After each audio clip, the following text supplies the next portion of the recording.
Hello everyone, and thank you for joining me.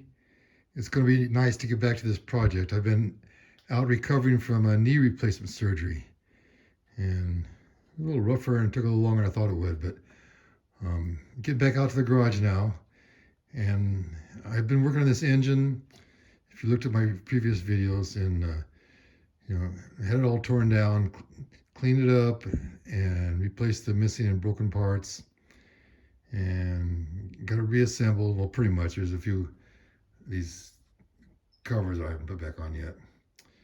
But I want to get it running on the workbench before I install it in the bike. So it doesn't need a whole lot more. The carburetor hasn't been touched yet, so I'll take that apart and clean it up and check out this coil, make sure it's working, charge up the battery. It's a new battery, and put them on and see if we can get it running. Here's the carburetor for the, this is used on the 1967 and 68 trail 90s, Honda Trail 90s, and a few other models that same year. And you notice that the intake is on the front because the way the air cleaner is mounted on the front of the bike, and the controls are on this side, on the left side. The choke lever and the adjusting screws. They made this for 2 years, and then here's another carburetor from a 1969 CT90, and it goes on the other way. The controls are on this side, but the intake is from the back because the air cleaner is mounted to the the side of the frame. So they didn't just turn it around because the controls would be on the wrong side. So the reason I'm saying that is these carburetors are pretty rare. So if you got one, they're worth quite a bit, and they're quite a bit to replace. You can't buy them new. You have to buy them through some secondhand source like eBay or Craigslist or something. So anyway, and also it's a different intake manifold. This engine is pretty much sitting here the way, at the same angle it is when it's in the bike. And when you put it on here, since the engine is slightly up, I think it's 10 degrees, this intake manifold is angled so that this carburetor will sit level. The full wall of the carburetor. If it was turned around the other way, so you'd be way down at an angle. It wouldn't work. So it was a matter of changing the carburetor and the intake manifold. You can buy the carburetors from China, and they're real cheap too, and they work. Some people really like them, but you'll probably find there's one of these carburetors, like from the CT90s, because they show them all the same. And so when they mount it on here, the controls will be on the other side, which I guess won't really matter. I mean, it's just a little awkward if you're on the left side of the bike. Okay, well, I'm gonna go ahead and I didn't touch this carburetor yet, so I'm gonna take it apart and clean it up and reassemble it, and then we'll mount it on the bike.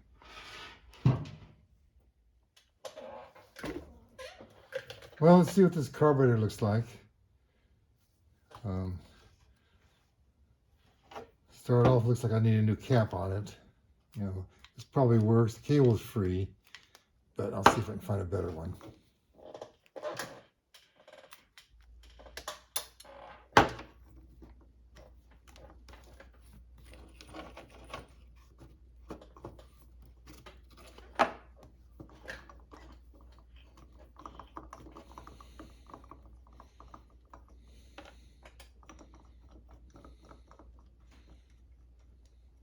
Obviously, I already loosened up these nuts. Okay, we'll take the bowl off and see what kind of residue is inside, how clean it is.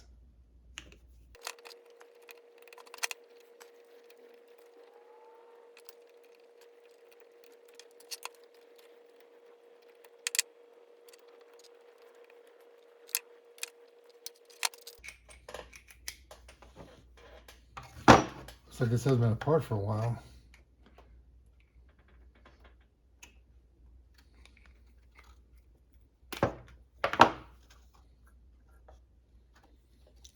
Well, it's pretty caked up. So I'm going to clean this up. I'm not going to bore you with the details of cleaning a carburetor. There's a lot of carburetor videos out there, so I'll clean it. It looks like this shaft is bent too. So I'll clean it up offline and get back to you after it's cleaned up. I do have another carburetor, so I can use the best parts out of both of them.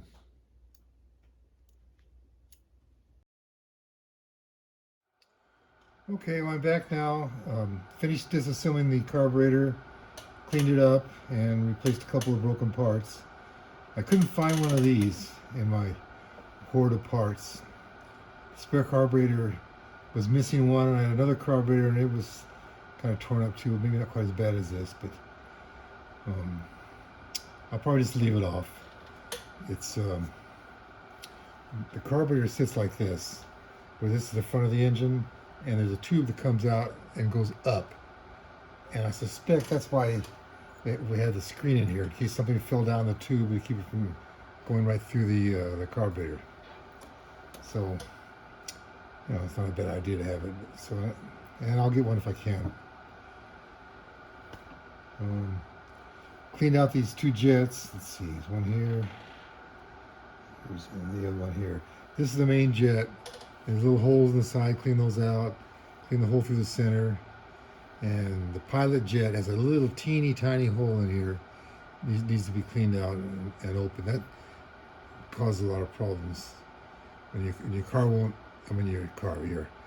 your motorcycle won't idle except with a choke on. That's often a sign that this pilot jet is clogged up. Sprayed carburetor cleaner through these holes here, and you can see where they go, and just clean out whatever passageways there are here, and also in the flow bowl.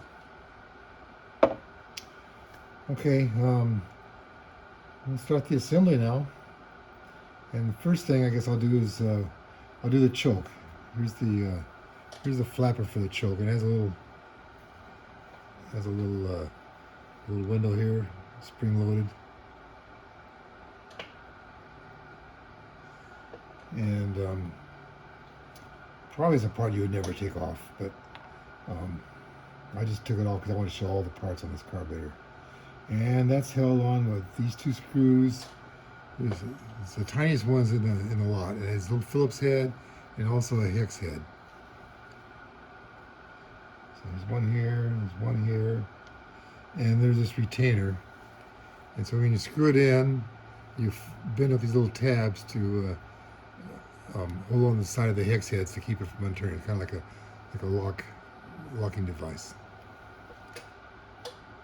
And so they'll go on this part here, in the carburetor. On some carburetors, once you take the flapper off, you can get the this handle off, but not on this one. Okay, so I'll go ahead and put that on, and then we'll get back to the video.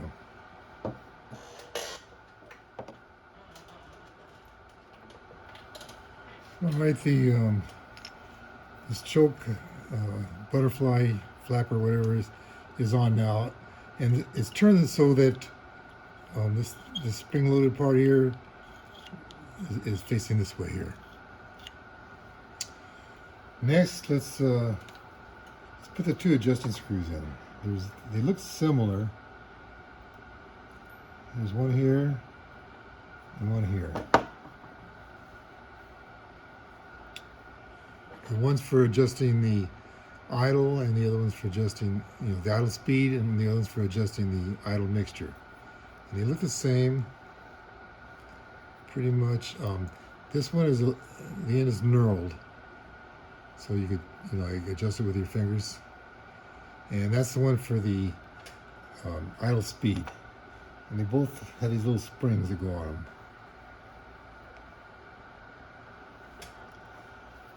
Right. So the idle speed adjustment is right here on the side.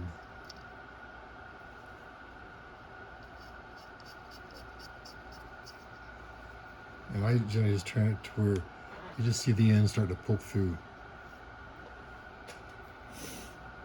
All right, now the other one.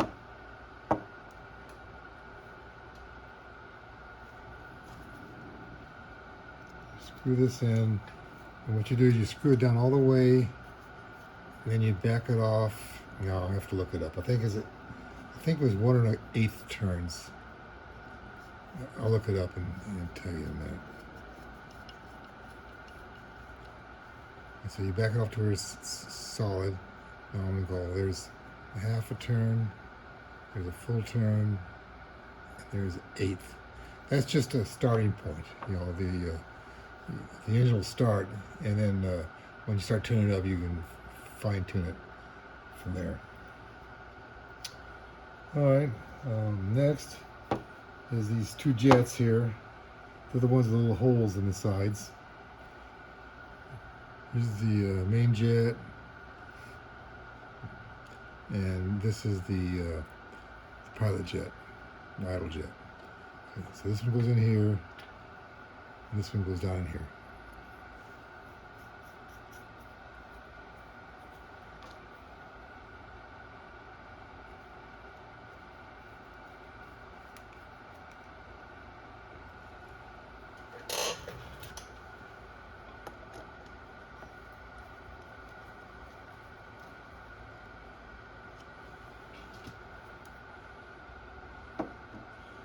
Okay, well, next will be the float valve, and start off with this little piece here. This is spring loaded. I'm not sure what it does, to tell you the truth. Maybe it's to keep a little tension on the float. Oh, we're not ready for that yet. Next this piece goes in, and there's a washer.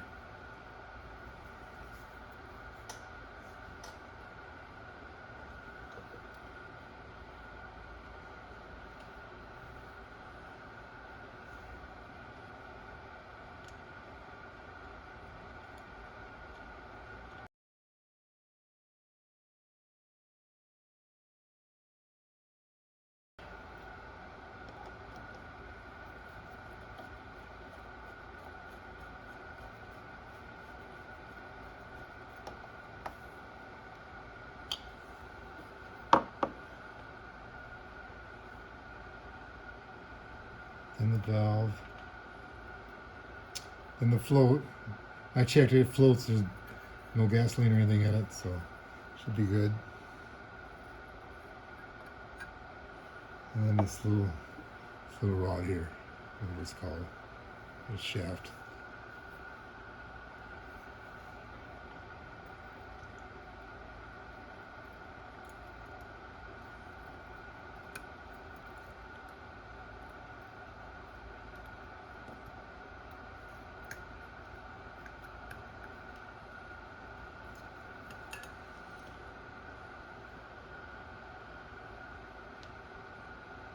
Okay, then we have this washer. This goes down here.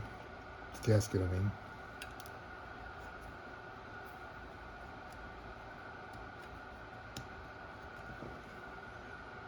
Okay, let's work on the bowl now. All right, this here is the this little bolt here is for the drain, to drain the bowl. And you can see there's a little hole in the side here, and there's a hole in here. So when you unscrew it, you get it unscrewed enough, the gasoline will go through this hole, and it'll go out here. You don't have to take this this bolt out all the way, and it goes down the bottom here.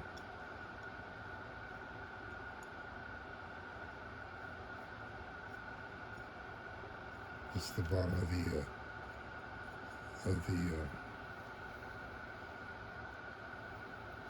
bowl.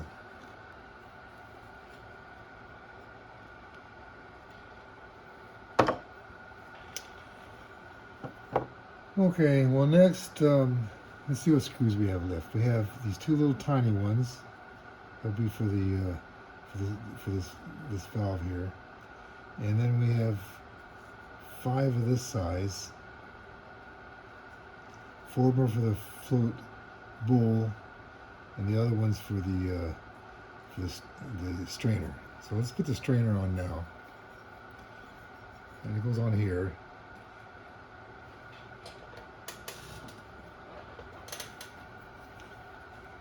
See the little tab here. So we hold on to it. That goes down. And the O-ring, hold it on.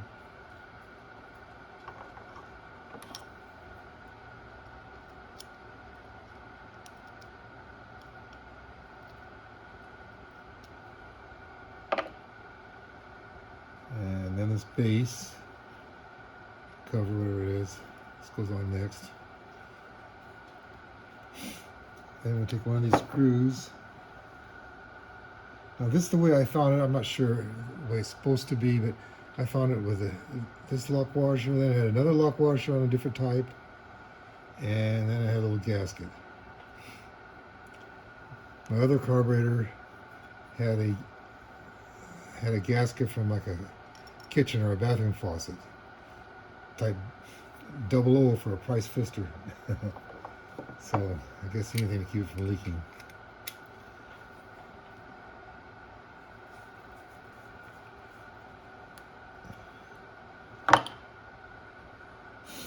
Okay, next we'll put this valve on. I'm going to start off with this little rubber piece here, and sometimes you get leaks around here, and it's because this is old. This could be 40 years old, and it might be the case on this one. It's a little stiff, so I may wind up replacing this. But I'm going to try it first and see if it leaks. It goes on either way, and the holes are all symmetrical, so you can put. There's a couple little nubs here that they go in these holes. That sound like a technical word, nub. Alignment something or others. Okay. Then we have this lever here. We have this spring, and then we put this on.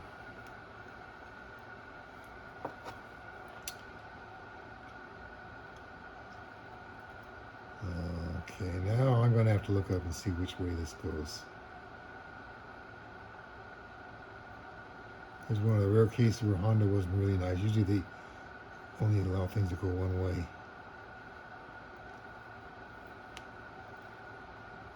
But this switches between your reserve and your regular tank.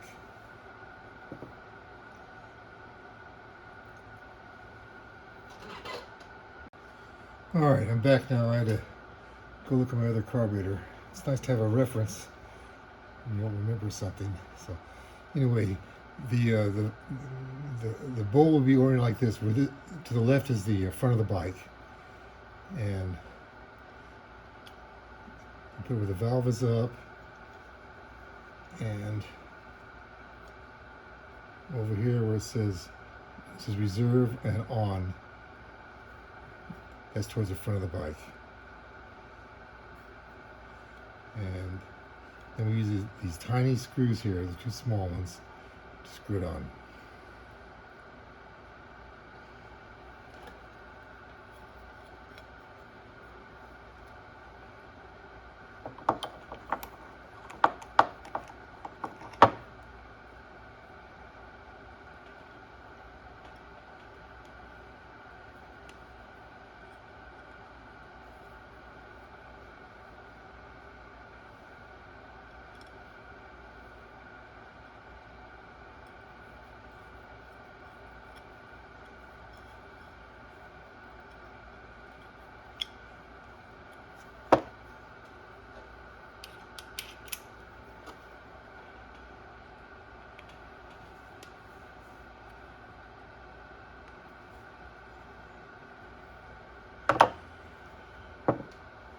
Okay, well, we're running out of parts here, aren't we?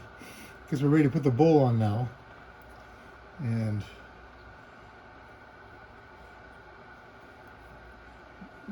you see this part here, the inside is square except for here. There's a little part that goes down, and that goes over here. It also keeps this rod from coming out. So it goes on this way.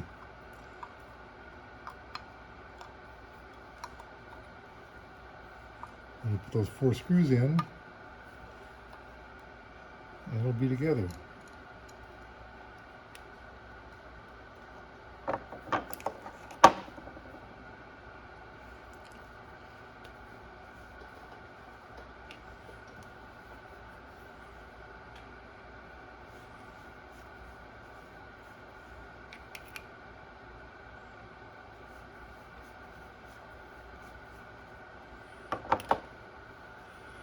Okay, we have this insulator now, and you notice it's a little off center, so it goes on one way.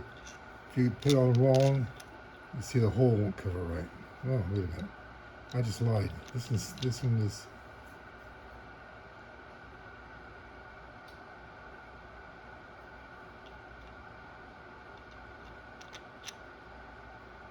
It doesn't seem to matter which way it goes.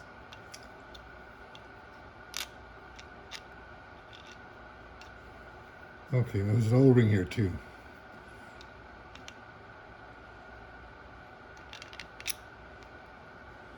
And the manifold hooks onto here, and you connect it with these 2 nuts.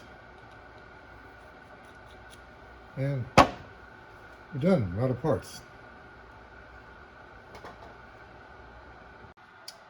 We're not quite done with the carburetor yet. I checked with the manual, and as far as this idle mixture screw, initial setting is you turn it down to where it stops, and then you back it off 1 full turn. Here's a half, and here's a full turn, plus or minus an eighth, which is almost what I said, but not exactly the same.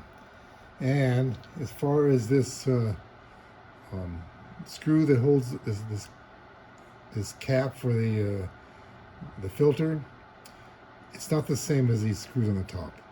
These are 4mm screws in diameter by 12mm long, and these are half that. They're 4mm by 6mm long. So what made me suspicious was they had all these lock washers and washers on there, kind of Mickey Mouse. So they did that to take up the extra space.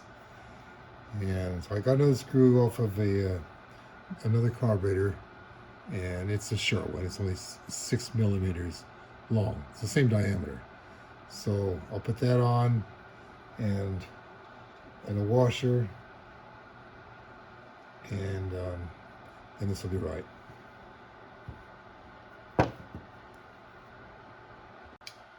All right, next the cable, and the cap and the slide. So they go on like this.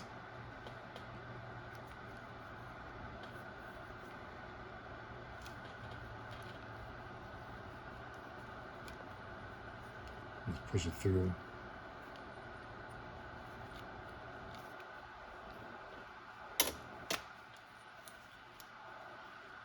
And the spring goes on.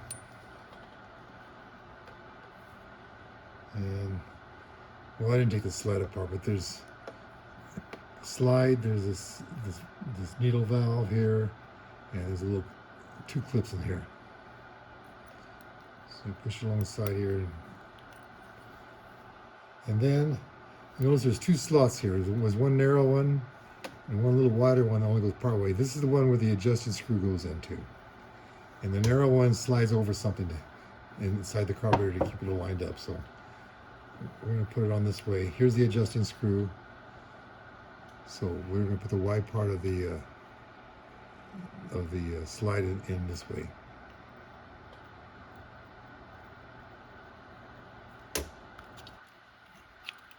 And you screw the cap on.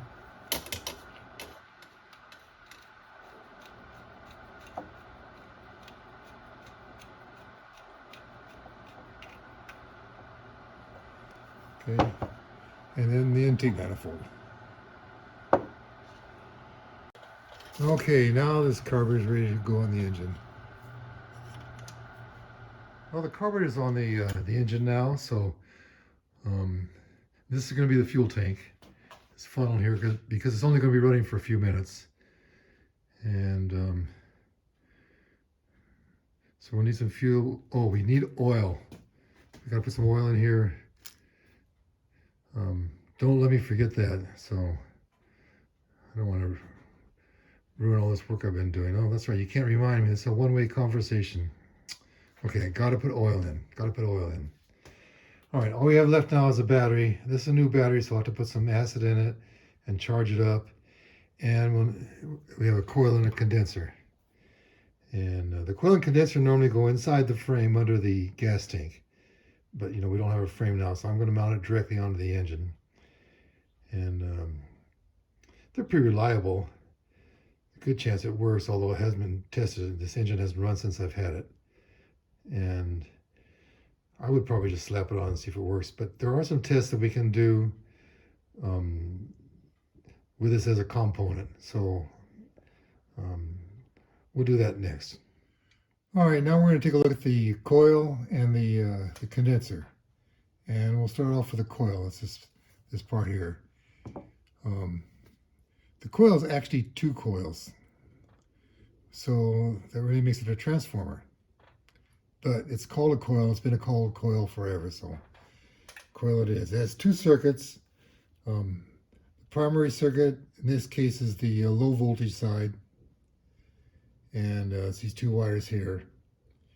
And it goes through a coil wire. And there's another coil wire with many, many more wrappings on it.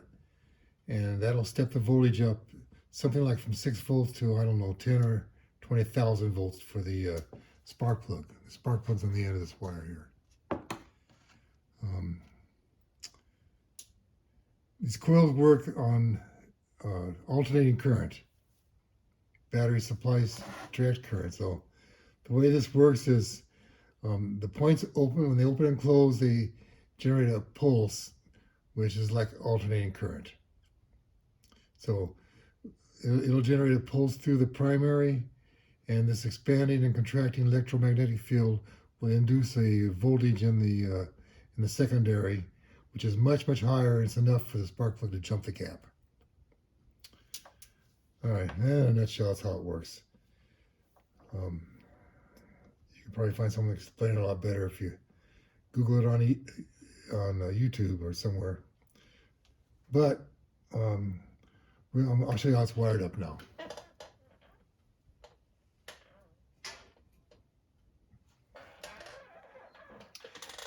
Okay, here on the battery, the positive side, this is it goes through the ignition switch. So when the ignition switch is on, then this wire is hot, and it'll go to the red terminal.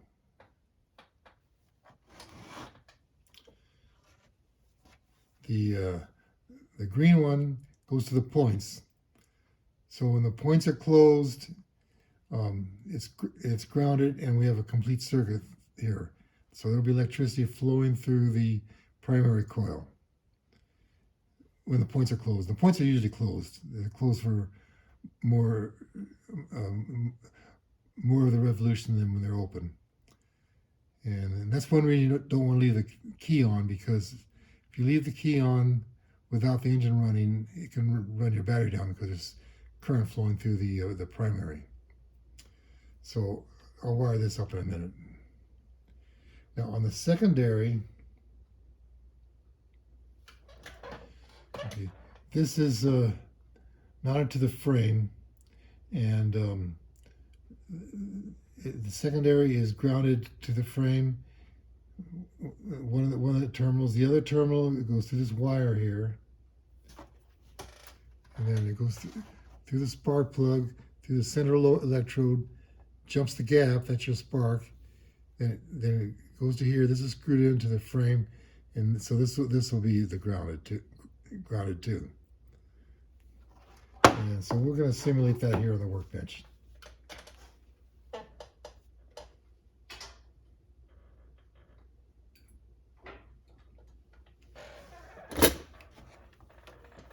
Okay.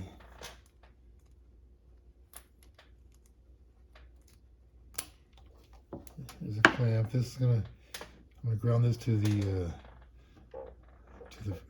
the frame.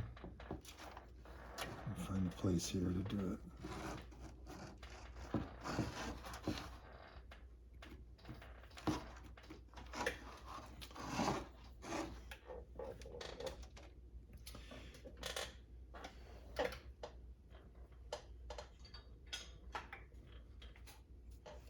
And the battery, here's the battery ground.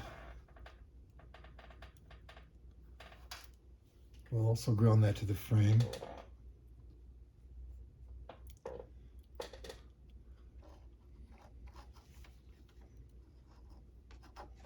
So now we have current flowing through the, no, we don't have current flowing. So let's see, this, I think this will spark now.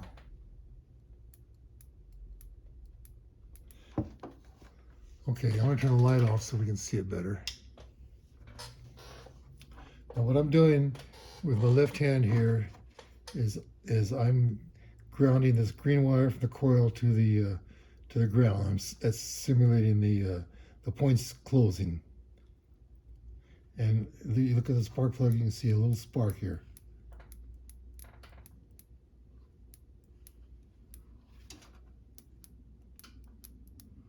I don't know if that's showing or not. So anyway, this coil is obviously working. All right, now we'll look at the condenser. That's this part right here, little cylinder. And what's the condenser for? Okay, the condenser is to keep your points from pitting, basically. When the points open, when they just barely start to open, the electricity will want to jump the gap, you know, without the condenser. And if it keeps doing that, it'll eventually pit your points. And that's one of the symptoms of a bad condenser. So what the condenser is it's kind of like a storage device. It's similar to a battery, so it charges and discharges really fast. So as the points start to open, then there'll be a path. It's wired in parallel to the points. So then there'll be a path through the condenser momentarily until it's charged. And by then the points are open enough to where it won't jump the gap, because you don't want it sparking at your points. You want it sparking at the spark plug. And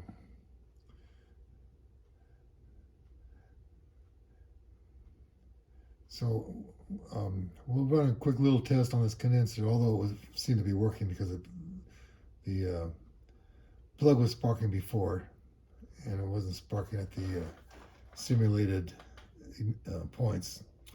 So, but first I got to take this off because I have to separate it electrically from the coil. And I'm going to use an analog meter because it's a little bit more dramatic, this test. Yeah, but you can do it with an analog meter too. I mean, with a digital meter too. And I know that there's a lot more digital meters around these days.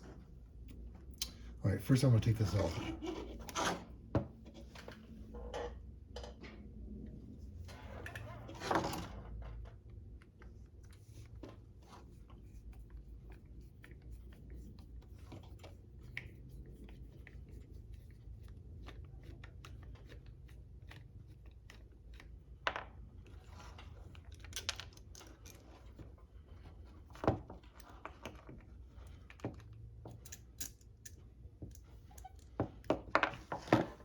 Okay, it's no longer grounded to the frame. So the green wire is the one that goes to the condenser, and then it completes the circuit on the frame normally. So what we're going to do first, it may have a charge in it right now, so we'll discharge it. And then we're gonna put this on the ohms reading. This has a 10,000 ohm. I'll put it on that.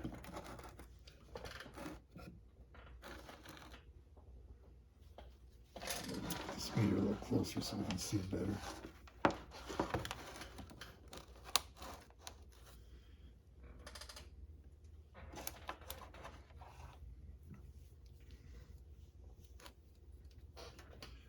Okay, put one terminal on the green wire,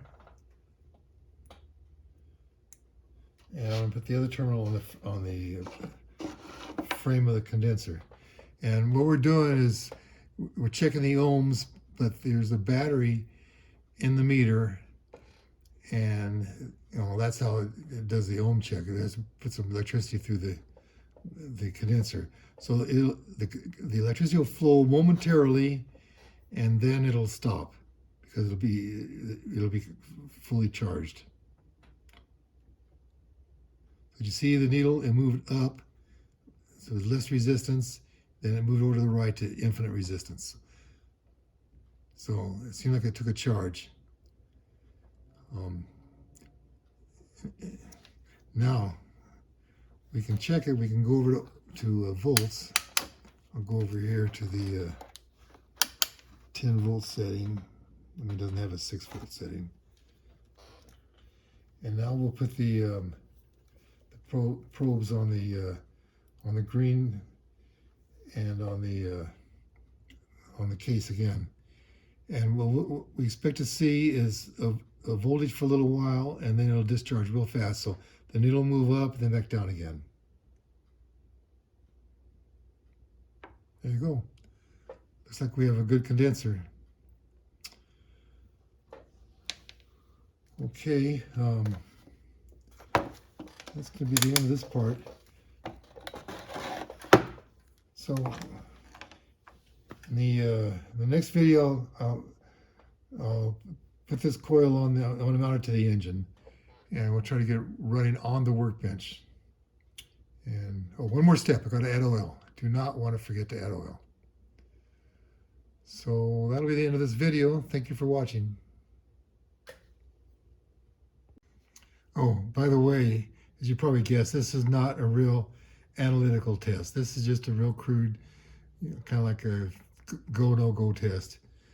We don't know how much the capacity of the condenser is. It just seems to be working. We don't know how many farads or microfarads it's holding. But for the most part, it'll work. They either work or they don't. And they usually work. Okay, I'll see you in the next video.